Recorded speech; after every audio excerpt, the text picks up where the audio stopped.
me to do? What did you ask? What did you ask me? You want a hug? Oh, gosh. Give me a hug right now, man. I never get to see you. Stay up here. Man, you got fast. You've done so fast, man.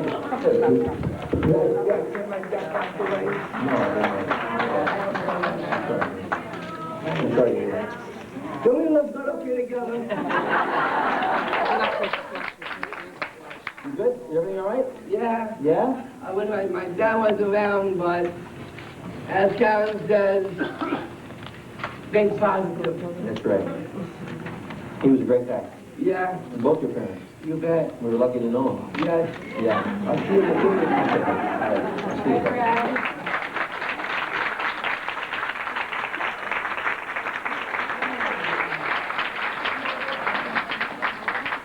How's the weekend been? Good? Awesome. How was Miss Pratt? Yeah. We know that. And I hear Mr. Barker was here. Yes. And not too many people ran screaming from the room. Mr. Watkins is here. Mr. Michael Director Watkins. He doesn't speak to us anymore. He's a director now. Dean sends his best. He was in town earlier this week and then had to leave town. He's got a show this week. You all know this more than I do, I'm sure. But you're going to laugh and do his thing for him. Right. Wait, I need a cigar. Cigar, please. No cigar. No Got cigar. one here. Yeah.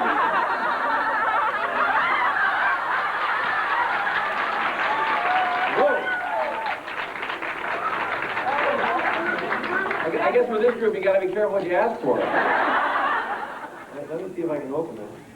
Dean always has people open this for him. You know? The prop guys show up and say, please, let us let you for you. Here, Deborah. You know women with cigars. There you are.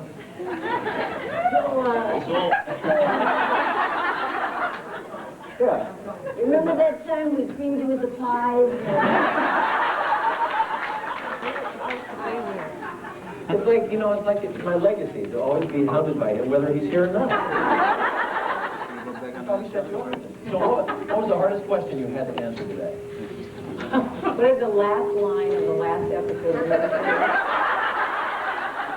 I know what you said. Here's Don's number. You can call him. As a matter of fact, I can give you that number. Actually, if you could explain the last line to me, that would be good. I said I can. So I can understand. I just think you'd have to say it's not the last line. Yeah. Oh. I have to do these things. Who got this? Margaret. Margaret got it. Hi, Margaret. Richard Hurdy's here. I'm just going to read for a while. You guys just go no longer. Oh, God. I can't write anymore. Oh, God, don't say that. It's all right, man.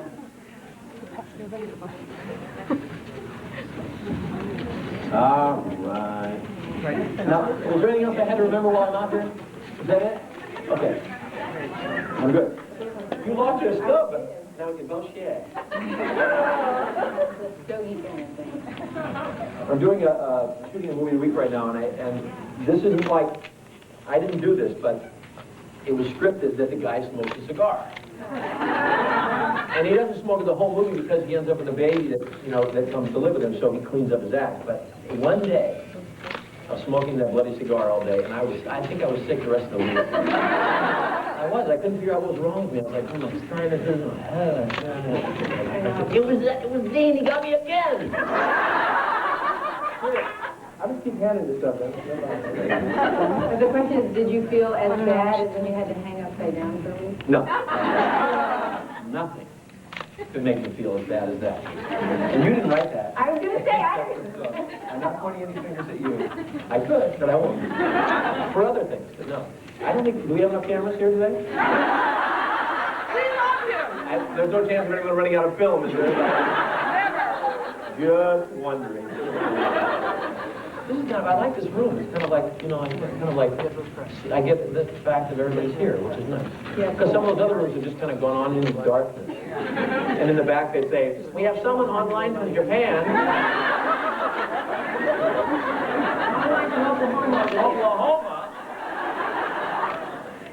Oklahoma, just down the road from me, just down the road piece. Down, what is it, Route 66. And she's like, I don't know. Okay. I'm just talking to Oklahoma. I'm not, you know. She's on the internet. She's on the internet. She's on the It's internet. another freeway. How many of you people were on the internet when I was on the internet and I couldn't get on the internet because you guys were all on it? You know that? Do you know that's what happened? Did you hear that? You get passed through the grapevine? We tried to get on the online when we did the Invaders. Foxy Cat. And yeah, on Fox, and it was time to get on. It was like, we have a problem. And I'm not real computer literate, although Gene is. Yeah. And I said, what's the problem? He said, we can't get on. There's too many people waiting, so we'll have to kick people off. So I don't know, if you were booted off, that's why, because they needed to make room for me. So, sorry about that. Shall we do the question thing? Yeah. No, I'll do an hour monologue.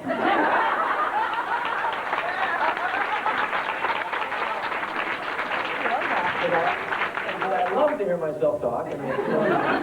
We have a question in the back I left. don't get a chance. Back here, green light. Green finger? Yes. Hello. Hi, I was wondering, out of all the episodes you did, which was the most difficult for you in terms of believability, making yourself believable as the other characters? The most in believability. I guess the one I was most worried about originally was the pregnancy episode. And just because I've talked about this before, but I was so nervous that I would get letters from women all across the world now saying, that's not how it is. That's not how it felt. That's not how, he doesn't know what a contraction is. That's not how it feels when your feet are up in the But stirrups. you had my word. Kill me! Yeah. Kill me, yes. Kill me, yes. But that was a great script. Miss Pratt wrote it. Thank goodness. And Jimmy Whitmore directed it. And that was... Quite often I got helped out, I got saved by good writing and good directors. And Jimmy Whitmore Jr. was one of my favorites, and very, very, he was also in that episode. He played my father, and but I think I was most worried about that.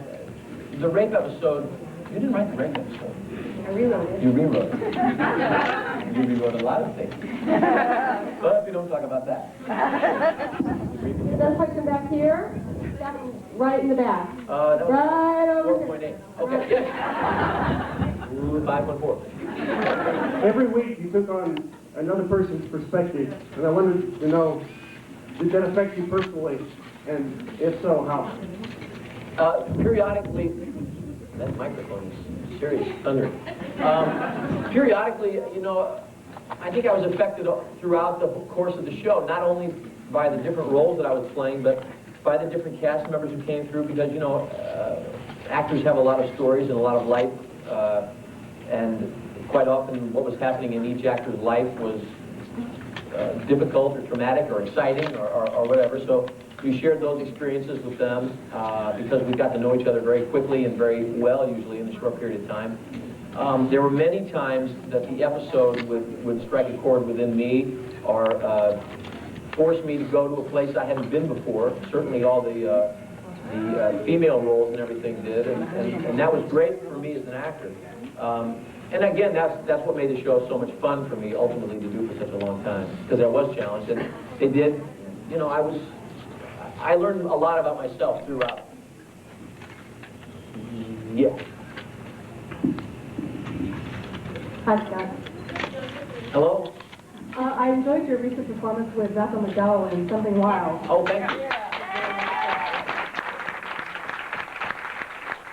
I was wondering if there were any other live performances coming up in the future, or any live theater that you might be anticipating. Not that I know of at this point. I'm not really sure what's happening in the next 3 or 4 months, but every summer I get real close to going somewhere and doing some summer theater, and maybe this will be the summer that I actually get somewhere. Last spring I got to go to New York and work, and that was fun. And Come back.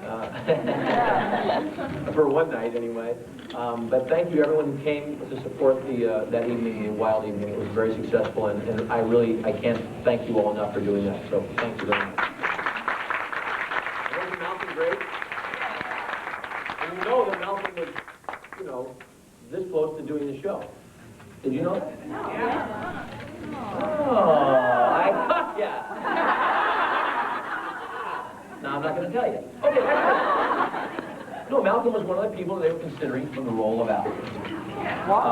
Which, at the time, was interesting. At the time, NBC was in third place, and they had Dean, and they had Malcolm, and they had... James Colburn. Oh, I never knew about James Colburn. Oh, I learned something today. Nobody told me about that. And they had, what's the English actor, the wonderful... Oh, Roddy? No. With black hair. Oh, He did a Magnum, Machine. Alan, Ian McShay, an English actor, wonderful actor, and Bruce McGill. Those were the four people who went to NBC, which I find fascinating, that when they were in third place, they had the gall to ask any of those men to come to the network and read, and audition for them, in a room of about 30 people that you couldn't see, because it was in Brandon's office at the time, and they had the windows in the back of the office, and it was in the afternoon, and they were all silhouettes. And they were just like these shadows all around. And in those four guys walked to audition for the role, which I still to this day am in shock that they even, did that. but the story, in third. the story that you have to tell is that when you and Dean walked in and did your scene, there was such connection and such chemistry. It was hands down, no question, Scott and Dean. Well, I didn't know that, but again, I was there. But no, Dean walked in at the time smoking cigarettes and just puffed and blowing in my face the whole time. And it was, as you know, totally right for Al. So, the other actors were being very polite, and considerate, and that's why they lost the role. Dean was right in my face, right from the get-go. Okay, little trivia, little tidbit. I can't believe you didn't know that. As I give this stuff away, there's less and less that I know that you don't know. So ultimately, I just shrink. I get smaller and smaller. And soon there'll be 2 holograms up here. Yes, where's the green finger? Right here. Hi, Scott. Hello. Can you tell me, first of all, have you ever been to Utah?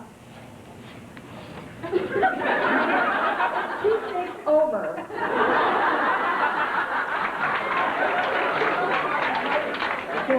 I've thought about it. I've wanted to go skiing there a couple of times, and I almost went to see a Clippers playoff game there about 4 years ago.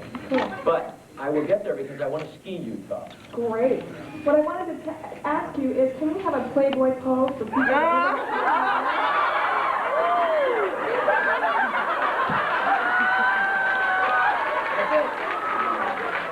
No, actually, because I'm a very good listener, the question was, can we have a Playboy pose?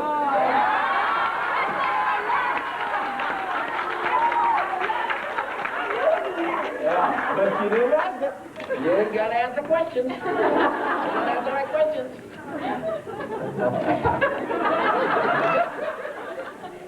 Okay, the green finger. Yes. Scott, Yes. I've heard in all of the articles you've done, the CD, which I have, which I think is very, very good. Thank you. Are you and me still as enthused about doing a movie as everybody else is? Oh, sure, yeah. Maybe we need to do is just raise the money ourselves.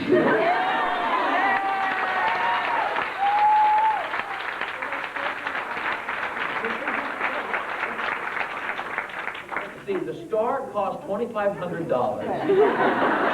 How many cans was that? Well, we need $25 million. Well, we're not far away. We can do it. We better start fast. My leaping days are, they're numbered. Yeah. Nah, that's right. Yeah, sure. I just keep getting younger. Yeah, sure. Next year I'm out in a walker. Okay, where'd the green finger go? Yes, we're very enthused about it, and you know, as the dust settles over at Universal, in fact, well, who knows? Who knows? No, I don't mean this. That's not. I just, you know, you don't know. It makes total sense to all of us who'd like to see it done. So maybe somebody will wake up and say something over there at Universal too. We'll see. The green, yes. I like this finger thing. This is good. Hello, I'm coming from Wales. From Wales, yes, good. In Great Britain, we have a lottery. If I was fortunate enough to win the lottery on a rollover week, would $60 million be enough to make?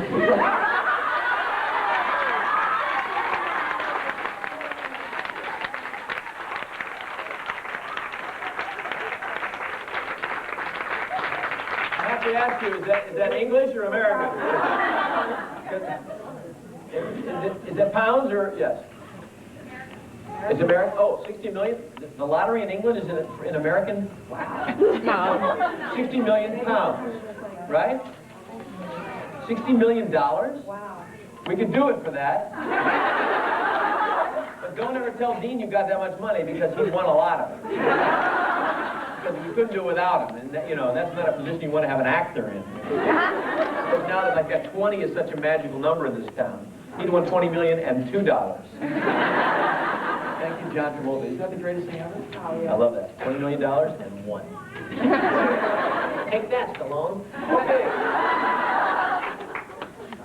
Wait a minute, wait. Is there one woman with one green finger, or are there lots of green fingers? Okay. Boy, you guys you're going to be thin by the end of the day. Right. Thinner. Nice to see you again. I met you over at the San Diego Comic-Con. Oh, yes, thank you for coming down there. That was fun, huh? Yes. I was curious if either one of you have read any scripts or proposal ideas for the movie that you particularly like, and if they've been with or without the mirror image episode. Without the mirror image episode. I don't understand that. The last episode. Oh, that was the last episode. No, I haven't read anything. To my knowledge, there's been nothing written. I know that before we ended and went away, there's been lots of talk in the last 2 to 3 years about film ideas. And there are many things that we could do, obviously, and having a little more money to do them, it would be a lot of fun. So I don't think the idea is the problem. Dean, no. No, it's just it's Universal. You know, they own Quantum Leap. Clive said to me last year, he said, "Well, I'll produce it." You know, and I said, well, "That'd be great." He said, "Universal owns it." So maybe we'll get it done. Hang in there. Don't leave us. We got faith with the new entourage. That's right. We're tight with them. Oh, yeah. They call me every once a week. They call me. Yes, they love me. They miss me at Universal. Yellow. Hi, I have an online question from a lady in Oklahoma City. She's connecting from the city. Oh, it was Liz? Where's she? Okay, Liz is not the one I got to ask the question. The first question is, what question have you never been asked and you were really surprised that nobody ever asked you?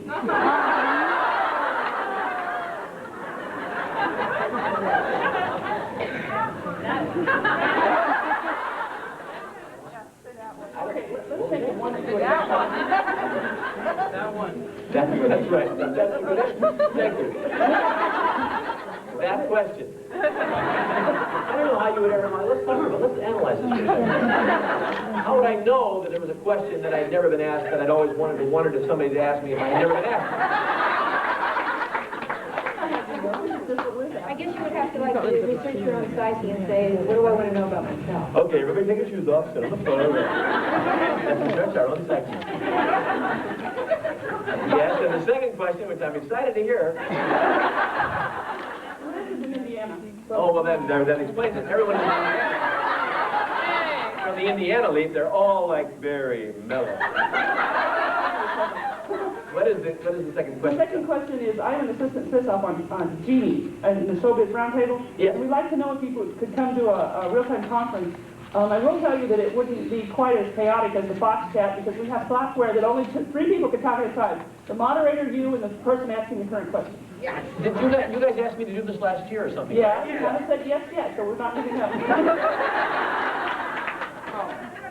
Gotcha. Keep asking. Keep asking. Yes. Scott, how do you approach each new role so that the viewers see that character and not you acting? Each new role on Quantum or just in general? In general. You know, that's the great joy or the great chance that you take as an actor. I think probably at times that hurts me because I try and I'm less of what I would call an old-fashioned Hollywood-type actor who kind of does the same part over and over again. I look to do other things, and I think it's because I come from the theater, and that's what acting is to me. You know, it's not about me going up and being me, although sometimes, as you all know, there are bits and pieces of me in almost everything I do. I do try and bring my life and my life's research to each role that I do. But ultimately, that's the greatest compliment is if you don't see somebody acting, you see them in that role, and you don't see, you know, the only people who never see me in the role are my family. Like, oh, it's just like my brother, watching my brother up there. And I say, thank you, and don't call me again. That's what I try to do. Thank you. It's not easy, and there are many times I sit there saying, have I done that before? Have I, you know? I mean, the microcosm of it is trying to do different old boys. You know, it's just, I did them for the, it's really weird. I did the Sci-Fi Channel promotional things that are coming out. Are they already on? Yeah. No, they are? A couple of them. But I'm hosting Leap Day. Yes!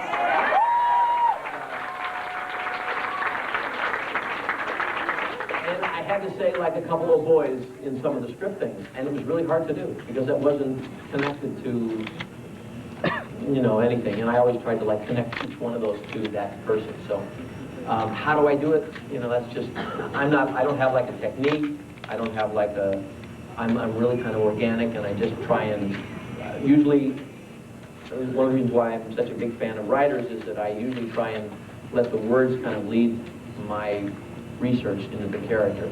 And the more I say them, and the more I say them on my feet, the more hopefully they become, I find things. There are many quantum leaps I would love to have the first day back, just so I could have a day of just talking and walking around in the new words, in the new clothes, in the new situation, and then from day two, I always felt a lot better. But you know, you don't get that from television, so I'd always say like, did I blow up this day of disaster? And they say, oh no, Scott, you were wonderful. You were lying to me. But you know. But we're going to reshoot that. Yeah, after we do the movie, we're going to go back and shoot the first day. It's all over again. I wanted to add with younger people. Scott Bakula is a treasure of an actor, and he is not a star in the sense that he doesn't get up.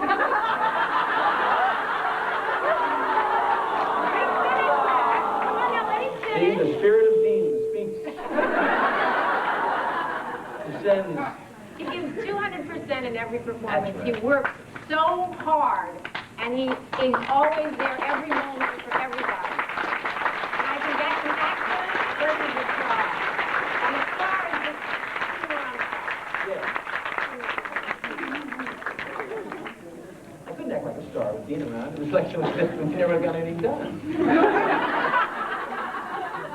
He kept you grounded? Oh yeah, he kept me grounded. He kept me bogged in is what he kept me bogged in. Yes. Hello, Scott. Hello. I have a question here. How do you prepare for your fight scenes? Because there's a great fight scene in Single Drop of Rain that you do, and also when you do your fight scenes as a woman, especially when you're in your heels. I want to know, how do you prepare for that, and how long does it take for you to learn the choreography of the fight scene? Well, I'll answer backwards. The woman fight scenes I prepare for by asking how tight are the dresses, and you know, and how short are they. I was really lucky. I had, as you all know, Diamond Thornburg, who took such good care of me. I can't tell you how valuable that is on our schedule. That we shot all the physical things that we shot for so many years, and the only time I got hurt was when I hurt myself.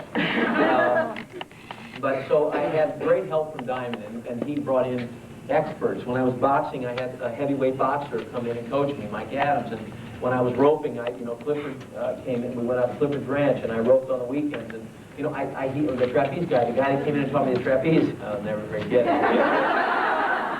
So we worked with Burt Lancaster, you know, when they did that movie. So, you know, I had great help, and it was all kind of led by Diamond.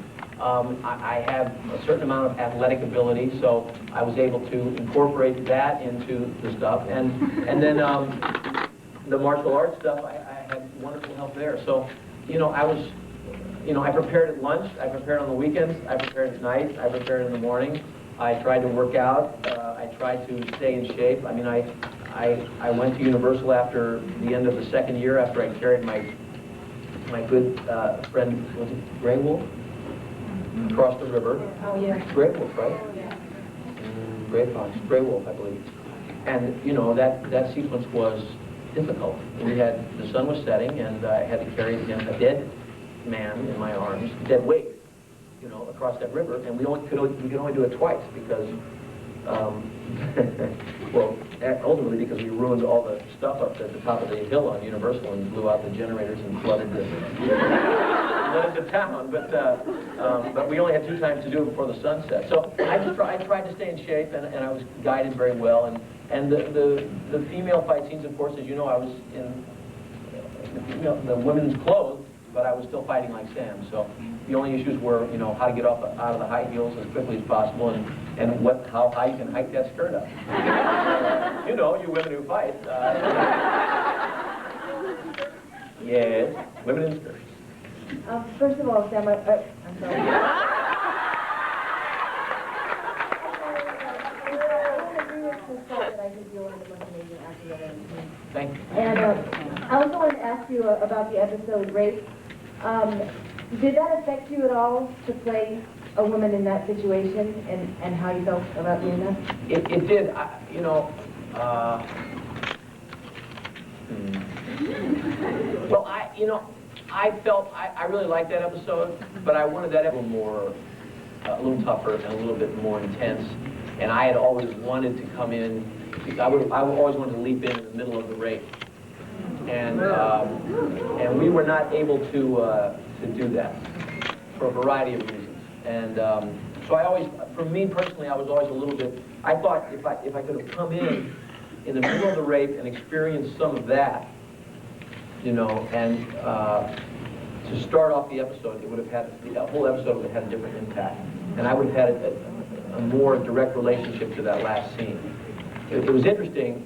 I can't tell you, and I'm sure there are many of you who feel that way, how many people were so excited by the end of that episode that I blocked that guy. But I gotta tell you, I went in to talk to Scott. Are you pointing a finger? I am pointing the finger at you because you're the inspiration for the end of that episode. Oh, I am? Because I went to talk to him about the end of the episode, which originally didn't end that way, and I said, well, you know, what would you do? How would you feel? And you said, I'm big. I'm serious. I gotta hit him. And I went back, and that's what I wrote, because I realized I was dealing with A, a masculine mentality, and B, what do you weigh?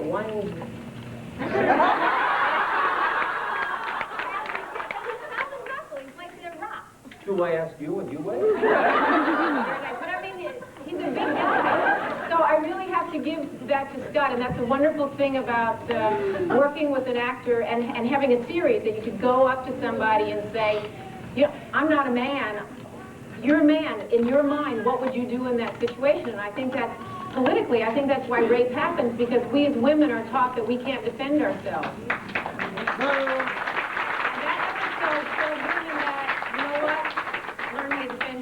It's okay to take care of yourself. Yeah. So that came from Scott. Sorry, left front. Yes. Where's that baby that I keep hearing crying? We have a teeny window. Going out? Okay. Go ahead. Okay, Scott, we've heard rumors that you're shooting a pilot for a new series. Jay confirmed it, and obviously you guys did too, so it must be true. Oh, yeah. Those icons of, yeah. Those pillars of, yeah.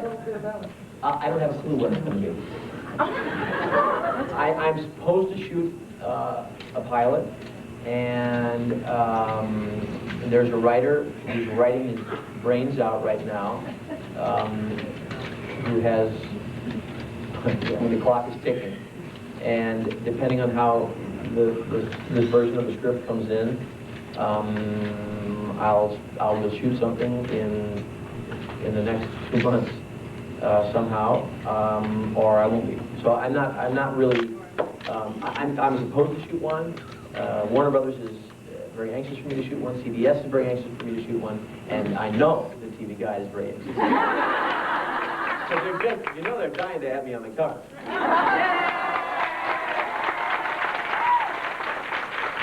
That little box, in the front, that little thing like that. Anyway, yes, New York. I'm not exactly New York, I'm competitive, but I'm close enough. Absolutely. Anyway, I just want to say I traveled all this way to see you. I think you're fabulous. And I don't know if any other women around here want to know, but from Murphy Brown, you mentioned the flutter thing.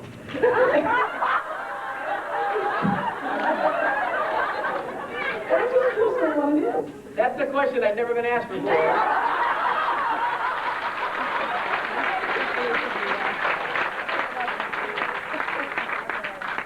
have to call a writer and ask him about that. Oh, come on, make it up. That was the other thing wasn't me. I won't even go there. Not gonna go there. Not even gonna go there. But thank you for asking. Always good to know that people are paying attention. Flutter thing. Yes. Hello. Hello. I was wondering, what did you get most out of playing Dr. Sam Beckett, and how did you feel about Mirror Image and why? Feel about what? I'm sorry, the last part?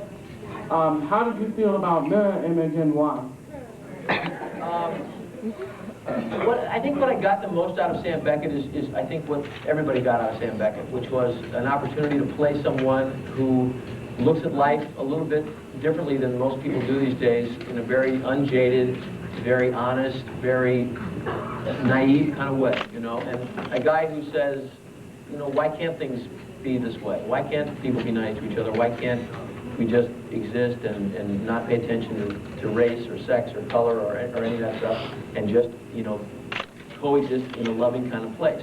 That's what I think Sam gave to everybody, and that's not really something I was responsible for. It was a role that was created, and I was lucky enough to get to play it and to be able to give that, to the role. Mirror Image was, whenever you shoot the last of anything, if it's closing night on Broadway, if it's the last run of a series, if it's one night at Carnegie Hall, the last night of anything is always, or the last show, is always about so many things. It's mostly about memories, and that's ultimately what that show was about, especially for Don, and we were kind of thrust into his life in a very therapeutic kind of way for him, and at the same time, what it was about for him was about memories, and in a sense exercising some of those memories. That's with an O, and it ultimately was about that for everybody in the show, having some of the people back from our favorite leaps and things like that, and ending with that last scene with Dean and Sue Ann. Beth, Susan, right? Yeah. No, but the woman's name who played Beth. That was Susan, right? Susan Deal or something. Dial. Cassidy! D-I-E-H-L. Yes. No, I spelled it wrong?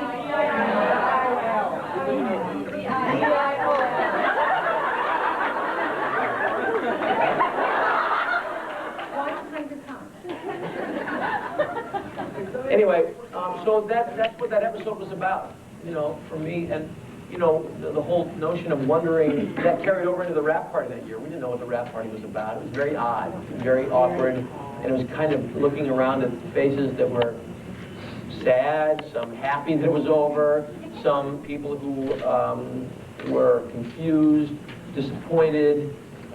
We didn't know. It was a whole kind of limbo state, and that episode was certainly limbo state. So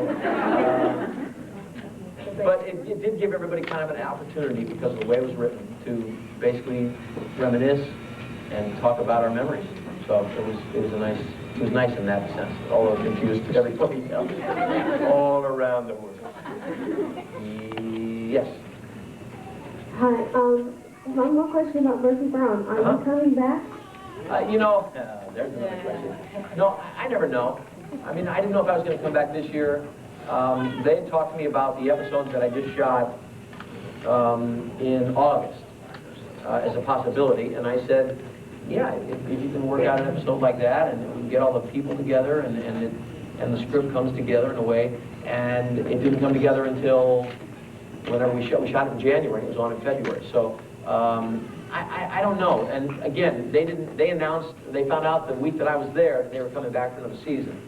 So their hands have been tied in terms of planning for the future and what they can do. They've had a very difficult situation over there, as you all know, and they're handling it extremely well. And they're such a great group and extremely talented people. And Candace is just an amazing woman, I think. And so I love being there, because it's great to go and laugh for a week. We always have a good time. Peter Bonner is so much fun as a director, and it was odd. We shot this episode with no audience, and we shot it for 3 days, and so that's a long answer to say I don't know. I could have just said that. Yeah.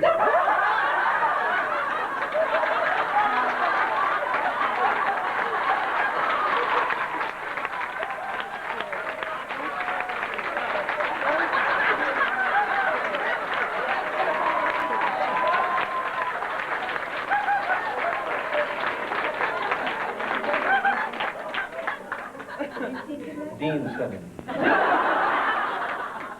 Did you hear what he said? That's what a publicist does. For those of you who are asking, right? How did he do today? He told me when he took me out of the car, he said, you don't need to go. I take care of it. I answered all the questions. And I answered with my New York accent, too. His accent. What do you think of his accent? How are you done today? Could you tell the difference? Huh?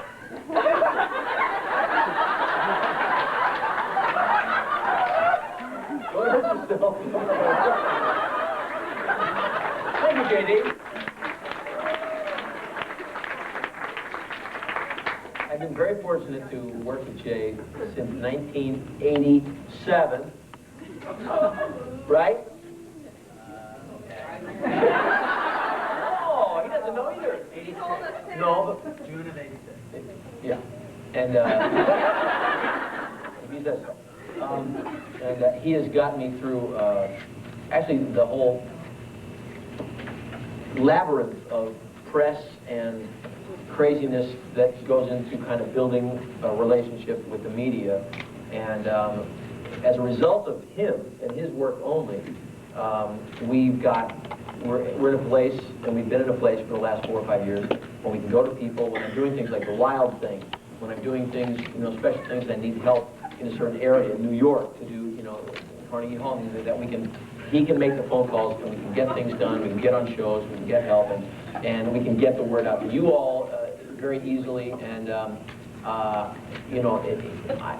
tell him this all the time, but he's the best in the business as far as that goes, and at the same time, his interests are in the right place, and he takes such great care of me and all his clients. So I'm glad he came and talked to you guys today, because I know it's a little bit, he's kind of a representative of me many times to you and to the fans and the press, and I'm lucky to have him. So thanks, J.D.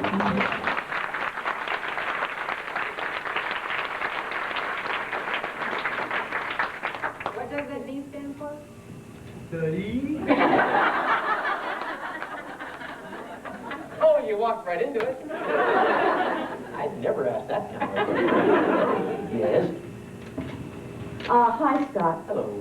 Margaret Colchin was doing some research earlier today on Project Quantum Leap and some of the numbers about the spread of Quantum Leap fandom around the world.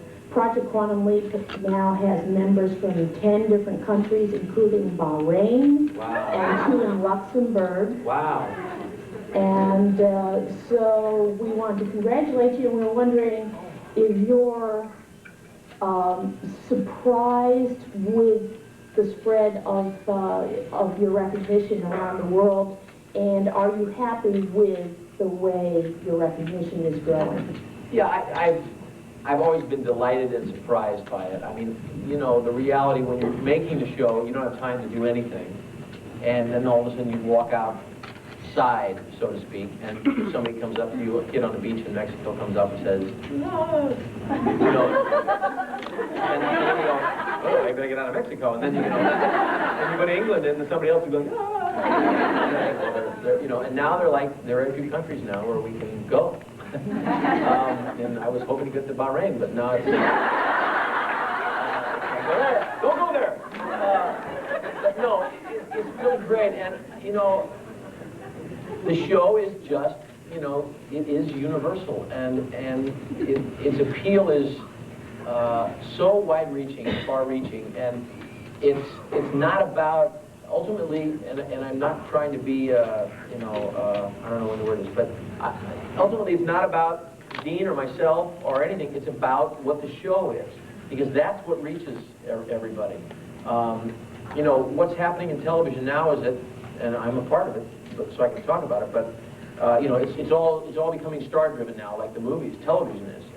And when I was hired to do this, I was not one of those people. I didn't bring, you know, TVQ and things, and NBC took a little bit of a I won't say it, chance on me, and you know, it paid off. But ultimately, I think still what paid off was the show and the nature of the show. And we always felt that there was no reason that because it took place in the past, it wasn't identifiable, it wasn't tied into LA present day, it wasn't, you know, that it would be able to span the globe. And it's just great, and I love that it's brought people together, you know, in these kinds of groups and with the relationships around the world too, because if everybody were sitting around watching Quantum Leap, there would be no war.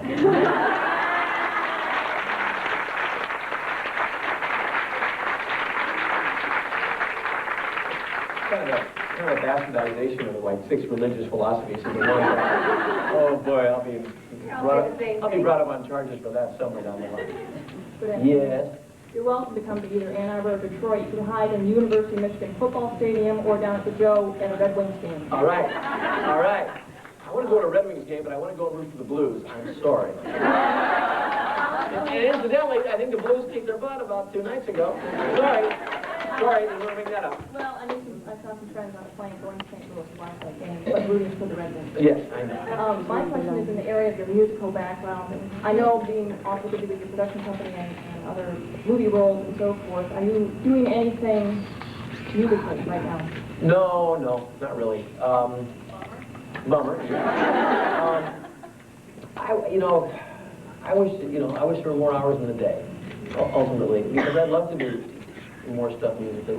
Music is for me, is one of the things that fills my soul, you know, and I love to sing, and I love to be around good music and good musicians, and I wish I had more time for it. Well, if you ever need a violinist for a gig, let me know. All right. In Detroit. At the Red Wings game, singing the anthem. We're on. All right. For the Stanley Cup Finals, all right? Okay. Yes? Hi. Hello. This is my first time. You know, I've watched Quantum Leap for years and years, but I never knew there were conventions until my nephew tapped into an online service, and then I found out that... So? I'm enjoying it. This is great. I'm finally putting faces to everybody that I've met over the past year and a half. Yeah. Where are you from? Pennsylvania. Pennsylvania. Where in State of Pennsylvania? disaster right now. Where in Pennsylvania? Right now I live in York. I grew up near where Don did. I grew up in Canonsburg, but we live in York, which is right near Harrisburg, where if you saw the floods and the ice and the 4 feet of snow, it's really nice to be out here. But my question is to both of you, as Deborah as a writer and you as an actor. Out of all the characters you created, you know, you have said that you only have 7 days to really get into it. Which one would you like to see how far you can take? as a writer and as an actor? How far would you like to go? Which character? Well, a lot of the characters were kind of bookended. I mean, they were kind of like, open and closed. I remember, what was the name of the attorney that I played? Leonard. Yeah, everybody loved him. Everybody loved Leonard. And what was the name of the episode? Help me God. Help me God. I know. I was thinking of being in the back of my car all the time. What was it? You remember that one, have you seen Swap Me God? Oh, yeah. God. But that was like, everybody when we wrote, in fact, Don came to me when we were shooting that, I think, and said, let's, if the show doesn't get picked up this year, I'm going to write a series, and you play this lawyer. So that was one guy. There was something really kind of interesting about it. Very special about him, very sweet and very, maybe kind of a real Sam-like kind of character, but he was in a strange land. And he was quite wonderful. It would have been fun to stay in Gloria's shoes a few more weeks, just to see her get those promotions, and what? In Detroit, all right. These Detroit people, they're relentless. In Detroit, you're right. I think what's great about the show is that so many of the characters we wanted to spend more time with. And that's, it's the old adage of, leave people wanting more, leave the audience wanting more, wanting to see them again, I would have liked to have done a few more tours with my La Mancha fellow and gone to do a couple more shows, and that would have been fun to think, gee, you think we could do a series like that? But, so that was really the great part of the show, is that there were lots of times, with the exception of a few things that I had to do.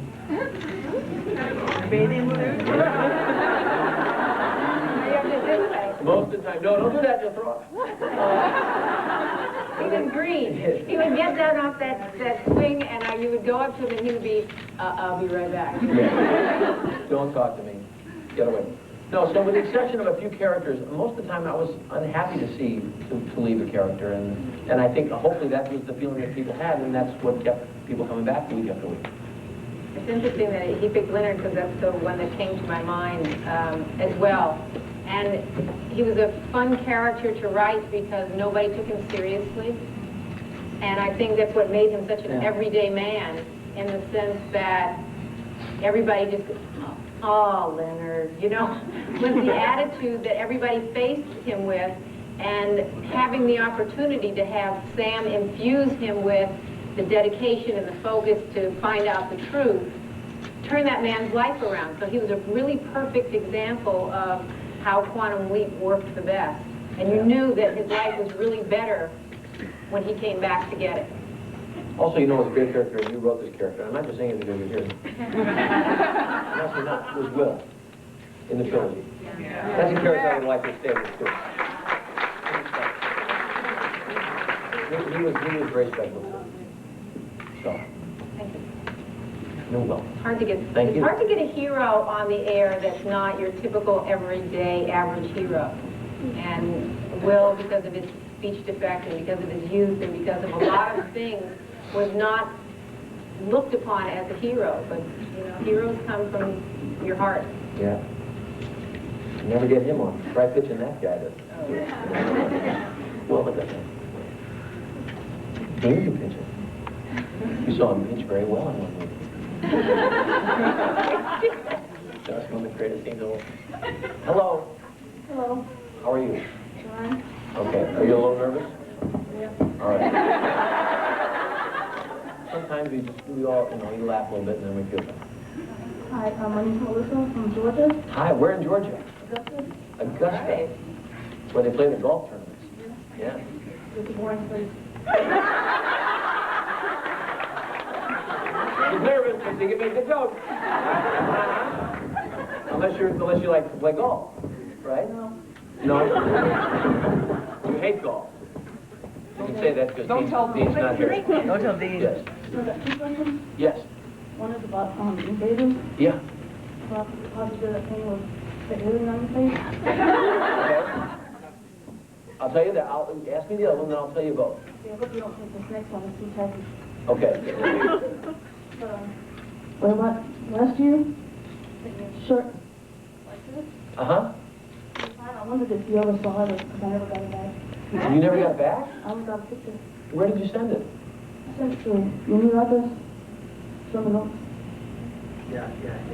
And you never got the shirt back? No, just a picture, but I like it. I'm glad you had the picture, but you never got the shirt back, and you want to get me to sign that shirt, right? If you give it to someone here today, I will get it, and they will get back to you. Okay? You have their word on it. No. Now, the first question. Well, everybody gives away everything these days. I really hate that about this. It was a sweater thing. Feel better? Yes, Okay. thank you. They created one of those little things, and like a little octopus fellow, squid or whatever, and they stuck it on my face, and they tied this string is called monofilament. You can't really see it. Special effects use it all the time, and they had it on all the different arms. And they sat behind me like little puppeteers, and as he was putting it on my face, they were wiggling all the arms like that from behind me, and they shot it in a way, lit it in a way like magicians do, that you don't see the strings. And I'm sorry to tell you that, because it's more fun if I could have told you it was a real thing. And we found it in the ocean, but you give away everything. Yeah, so there are no secrets anymore. I hate these, the making of, I'm sorry, but I just... I make one comment about a special effects thing about Mike's story. No, are we back? Pardon? Okay. But anyway, I hate that we do that in this town. I think the magic is leaving the business, and we all contribute to it. But I gave you that one. Okay, 5 minutes. While I'll talk. Yes. Two quick things. Clive, when he was here, said that Lord of Illusions was the most rented movie this past week. I think the past 2 weeks.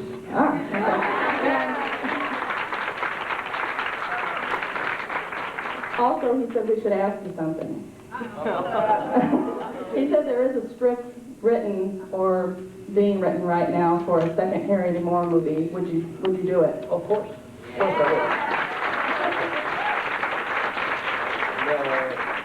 The script is done and was written a few months ago, and I think they were waiting to see how the rentals went. But again, we can't ever bank on what the studio is thinking. So, who knows? But there's a script done, and I love playing that character, and I would love to say that I would only do it if Clive directed it, because he's the guy. But I don't know that he'll be available, but we'll see what happens. But thanks for all renting it, because you can't get it. Yeah. Good 12, there's fit up to 12 minutes in it, though, that are like story stuff and scenes that, we couldn't put in, because, they were scenes. People talking. And I think and made love in one of the scenes. We got to get those Bond girls early, man, because, Hi, Scott. I'm Jonathan. I'm a new fan. Welcome. I guess I'm from Kenya via England. Oh, yeah? Great. If I have anything to do with it, I will introduce Quantum back into Kenya. Oh, that'd be great. Thank you. When I go on my regular holiday trips to get an injection of Kenya healing, as opposed to being in exile in England. Here I have a question. Is there any possibility that you can do another CD for Quantum Leap? Yeah.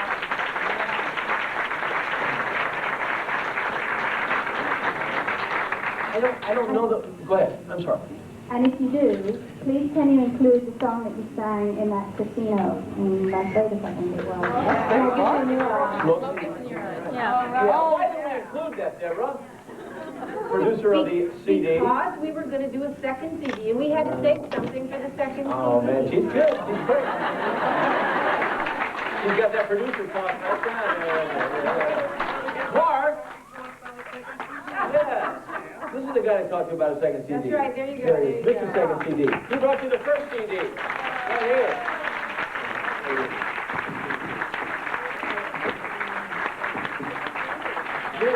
we may, yes, we have to wrap this up. We may do one again. I don't know if we have enough songs for a second CD, but... Oh, yeah.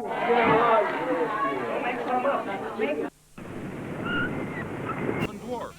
Is it Dean Stockwell, James Earl Jones, or Mel Gibson? Your answer is next in the E.T. Birthdays. Closed captioning provided by... Hey everybody, Monarchy does